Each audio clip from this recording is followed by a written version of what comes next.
এবার আমরা দেখব মুর্শিদাবাদের ফারাক্কার পুজো। ফারাক্কা ব্যারেজ রিক্রিয়েশন সেন্টারের সার্বজনীন দুর্গাপুজোর এবারের ভাবনা রাজবাড়ি। ঢাকেশ্বরী সাজে সাজানো হয়েছে মা দুর্গাকে। পুজো উপলক্ষে বসেছে মেলাও। এখানকার দুর্গাপুজো এবারে 61তম বর্ষে পদার্পণ করলো।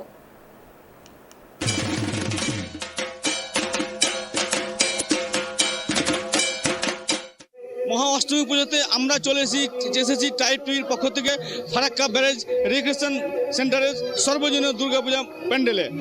আমরা এই মুহূর্তে দেখতে পাচ্ছি দর্শনার্থীর প্রচুর ভিড় দেখতে পাচ্ছি। আমরা আস্তে আস্তে ঢুকে যাব, দর্শক দেখাবো যে পুজো মণ্ডপে দেখাতে বলে ক্যামেরা পার্সনকে আমাদের মনোজিৎকে যে দর্শনার্থী কত ভিড় করেছে এবং দেখতে পাচ্ছি প্যান্ডেল করেছে রাজবাড়ির প্যান্ডেল করেছে আর মা দুর্গার প্রতিমা করেছে ঢাকেশ্বরী সাজে। একটা সবচেয়ে গুরুত্বপূর্ণ ফারাক্কা ব্যারেজ শুরু হয়, তারপরে কিন্তু এই দুর্গাপূজা শুরু হয়। 61 বছর এবার পাও দিল। এই পুজো ঘিরে কিন্তু ফারাক্কা ব্যারেজের সমস্ত মানুষ, ফারাক্কা ব্যারেজের টাউনশিপের বাসিন্দারা কিন্তু পুজো এলেই মানে একটা উপভোগ করে। এই মেলা ঘিরে কিন্তু মানুষের উৎসাহ ফেরে বলছে। দেখতে পাচ্ছ সন্ধ্যা পড়তেই ফারাক্কা ব্যারেজ রিক্রিয়েশন সেন্টারে মানুষের কিন্তু ঢল নেমেছে। নবমীর দিনে এত ঢল নেমেছে মানুষের চলাচল অসুবিধা, যেখানে পুলিশ থেকে শুরু করে প্রশাসন কিন্তু নিরাপত্তা রয়েছে। পাশাপাশি বাচ্চা ছেলেদের জন্য যে একটা আকস্মিক মেলা, সে মেলাও কিন্তু এখানে বসানো হয়েছে। দেখতে পাচ্ছ যে তাদের খেলা রয়েছে, নাগরদোলা রয়েছে, সব কিছু রয়েছে। এখানে কিন্তু পুলিশ পর্যন্ত শুরু করে সরকারি প্রশাসন আমরা সবাই রয়েছে। আমরা এরপরে চলে যাব পুজো কমিটি যারা উদ্যোক্তা আছে তাদের সাথে কথা বলে দেখবো যে তারা এই পুজোটাকে কীভাবে দেখছে এবং মানুষের যে নিরাপত্তা সেটা কীভাবে রেখেছে। পুজো ঘিরে কিন্তু ফারাক্কা টাউন রিক্রিয়েশন সেন্টারের প্যান্ডেলের সামনে কিন্তু মানুষের কিন্তু একটা পুজো যে উৎসব, পুজো যে ভাব, পুজোর যে একটা গন্ধ, 1 বছর পরে আবার পুজো আসবে সেটা কিন্তু চিন্তা করছে মানুষ। কিন্তু হাসি খুশি মুখে কিন্তু পরিবারকে সাথে নিয়ে কিন্তু মা দুর্গাকে দর্শন করছে।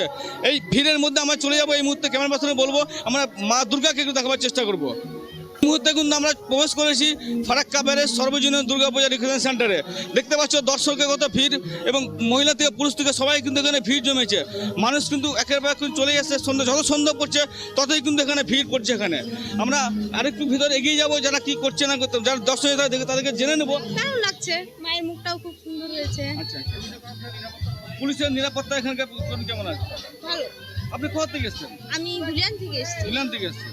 তো কেমন লাগছে এই ফারাক্কা ব্যারেজ দুর্গা মণ্ডপে এসে? ভালো লাগছে? ভালো লাগছে। ভালো লাগছে। পুরো পরিবার নিয়ে কিন্তু তারা এসছে এখানে মহাষ্টমীতে ফারাক্কা ব্যারেজে দুর্গা পরিদর্শন করতে এসছে এবং যারা প্রতিমা দর্শন করছে তারা কিন্তু আমাদেরকে বলছে যে ফারাক্কা ব্যারেজে কিন্তু দুর্গাপুজো প্যান্ডেলগুলো খুব ভালোই হয়। পাশাপাশি ফারাক্কা রিক্রিয়েশন সেন্টারে যে পুজোটা প্যান্ডেল হয়েছে তারাও কিন্তু খুব ভালো করে প্রতিবারই করে। এবারে কিন্তু তারা ভালো করার চেষ্টা করেছে এবং তারা আগামী দিনে ভালো করবে, এটা নিয়ে তারা বলছে। আমরা সহজেই চলে যাবো এখানে পুজো কমিটি যারা উদ্যোক্তা আছে তার সাথে পৌঁছে গেছি আমরা ফারাক্কা ব্যারেজ রিক্রিয়েশন সেন্টারের সর্বজনীন দুর্গাপূজার কমিটির সাথে কথা বলবো। তার সাথে তারা পুরো ব্যাপারটাই আমাদেরকে জানাবেন। কি আপনাদের সর্বজনীন দুর্গাপূজা এবার কি থিম বা কি ব্যবস্থা রেখেছেন আপনারা? এবছর আমাদের শারদীয়া 61তম বর্ষে পদার্পণ করলো। আমরা মূলত আমাদের যে সাবেকি পরম্পরা রয়েছে, সাবেকি সংস্কৃতি রয়েছে, তার উপরেই আমরা প্রতিমা তৈরি করেছি এবং আমাদের যে প্যান্ডেল হয়েছে আমরা মোটামুটি জমিদার বাড়ি যেরকম আগেকার দিনে পুজো হতো সেরকম দালান যাতে পুজো হতো ঠাকুর ঘরে, ঠিক সেভাবে বানানোর চেষ্টা করেছি। স্বল্প বাজেটের পুজো আমাদের এখানে, ছোট্ট জায়গা, লোকজনও কম, মানুষের আগ্রহ সহযোগিতাতেই আমরা এই পুজো এতদিন ধরে করে যেতে পেরেছি। আর সাথে সনাতনী সংস্কৃতির যে পুজো, ধর্মীয় আচার অনুষ্ঠানের সাথে যেটা আমরা বলে থাকি যে এটা শারদ উৎসবের অঙ্গ হিসাবেই আমরা এখানে মেলার আয়োজন করেছি, যাতে মানুষ প্রতিমা দর্শনের পাশাপাশি এসে আনন্দ উপভোগ করতে পারে। কিছু মানুষের অর্থনৈতিকভাবে একটু সাবলীল হতে পারে, একটু রোজগারপাতি হয়। অর্থাৎ একটা ধর্মীয় আচার অনুষ্ঠানের পাশাপাশি আমরা সামাজিক দিকটা যেখানে মানুষের মিলন ক্ষেত্র হয়ে উঠুক, এই আমাদের পুজো প্রাঙ্গণ, সেই দিকটার দিকেও নজর রেখেছি। এবং এই সম্পূর্ণ কাজ করতে আমাদের সাথে এলাকার মানুষ সম্পূর্ণভাবে সহযোগিতার হাত বাড়িয়েছেন। সর্বোপরি প্রশাসন, পুলিশ প্রশাসন বা আমাদের স্থানীয় রাজ্য সরকারের প্রশাসনিক প্রশাসন, সমস্ত প্রশাসনই আমাদের সাথে তাদের সহযোগিতার হাত বাড়িয়ে দিয়েছে। আমরা যখন যতটুকু চেয়েছি তারা সেভাবেই আমাদের সাথে সহযোগিতা করছে।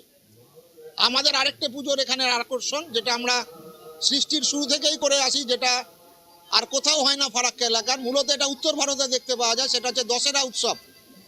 বিজয়া দশমী যেহেতু শ্রীরামচন্দ্র রাবণ বধের পর পালন করেছিলেন, ওই জন্য উত্তর ভারত জুড়েই রাবণের পৌতলিক পোড়ানো হয়। আমাদের এখানেও এটা হবে।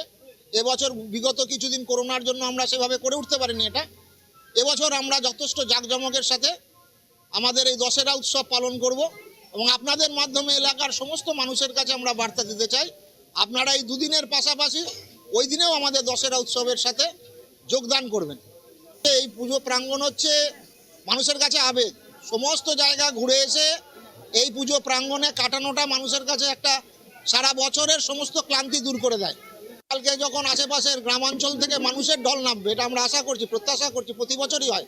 এবং আগামী দুদিন এখানে তিল ধারণের জায়গা থাকবে না। প্রশাসনের তরফ থেকে বিধিনিষেধ নয়, এগুলো সতর্কীকরণের ব্যাপার।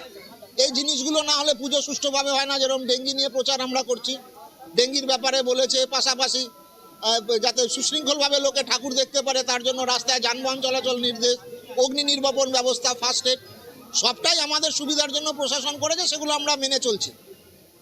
আমরা কথা বললাম পুজো কমিটির যিনি দায়িত্ব আছেন তার সাথে কথা বললাম। আমরা এই মুহূর্তে এই প্যান্ডেল থেকে আমরা টাইপ টিভির পক্ষ থেকে আবার আমরা অন্য প্যান্ডেলে চলে যাব। ফারাক্কা থেকে ক্যামেরায় মনোজিৎ ঘোষের সাথে মিলন সরকারের রিপোর্ট, টাইপ টিভি।